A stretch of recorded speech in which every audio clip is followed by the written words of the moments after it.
Russell. I was talking today about somebody that a sort of mutual acquaintance who's been widowed, is very lonely, really quite isolated, living on their own. And what came to mind, what I was wondering, was about what you were saying earlier about that quality coming through handling things, That's touching right. things, and the quality of caring. Yes. And I was wondering if that would be something that is just very helpful for someone who is in that position and is very lonely. It can be. Yeah. It can well be.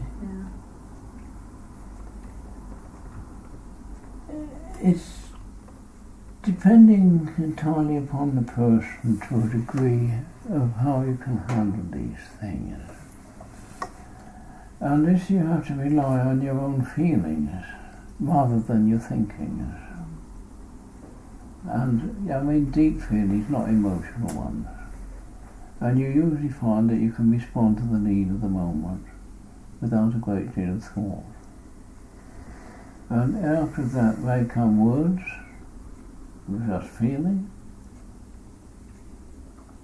but a sense of they're no longer alone will come about, and that's what's required. Because people in these positions are so dreadfully alone. They've lost their world. And they need to be reassured they're not alone in the openness. But it's only a question of being in their vicinity, as you might say, and close by, that you can respond to this. You can't do it by phone or television or anything like that. You've got to be there. And that your body feeling can emanate. Because we all put vibes out and there's an aura around us. And if they can join into that aura, join with theirs, then they begin to sense feeling. So it's immediately within a very few feet of them at least, if possible. And usually something will come about that is of use. But mainly because compassion has arisen within you and you didn't make it, and that gives you a connection right away. And it will operate in the correct level to where he is. Your consciousness will drop to his or rise to it, whatever it may be, as necessary, and reach it, and that will be really appreciated. But there's no way you can turn the switch and change it. But to feel they're no longer alone is the main thing. I was wondering when they are on their own, though, if they that quality of sort of handling things with care, whether as I say, it depends entirely on the kind of life they've lived up to that point and how much they can appreciate. Yeah.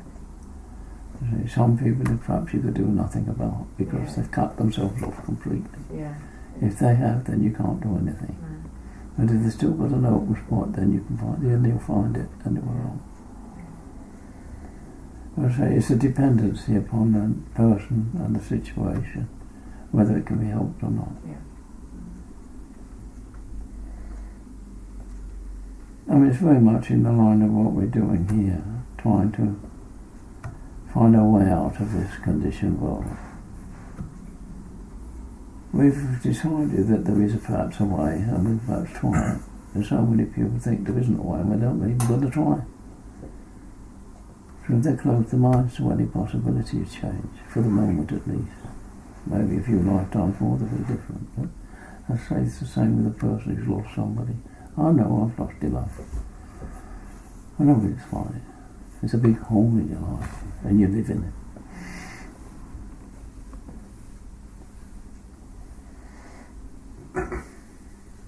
And some people don't gather themselves together and won't allow anybody else in. That's unfortunate. But most people, I think, would appreciate some degree of a lifeline. But no longer known.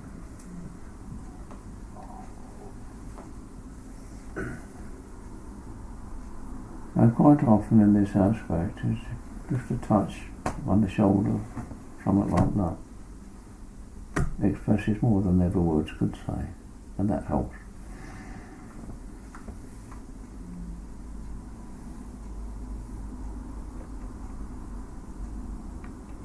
But there's one thing about this business, that as the further you go, the more you care for your fellows.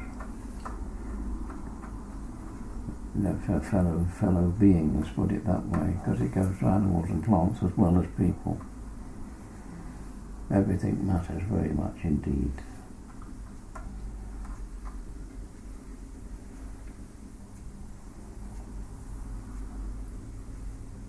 Generally speaking, it would appear that we're so concerned with ourselves that we isolate ourselves too much and don't realise the value of those around us, no matter how good or bad they may be, because they help to give us our life's experience. Whether it's good, bad or indifferent, we should be grateful for that, because without them there wouldn't be much experience in life, would there? And it's through our experiences we can begin to sort out the truth from the false. So be grateful that they're always there, and happy that they're there.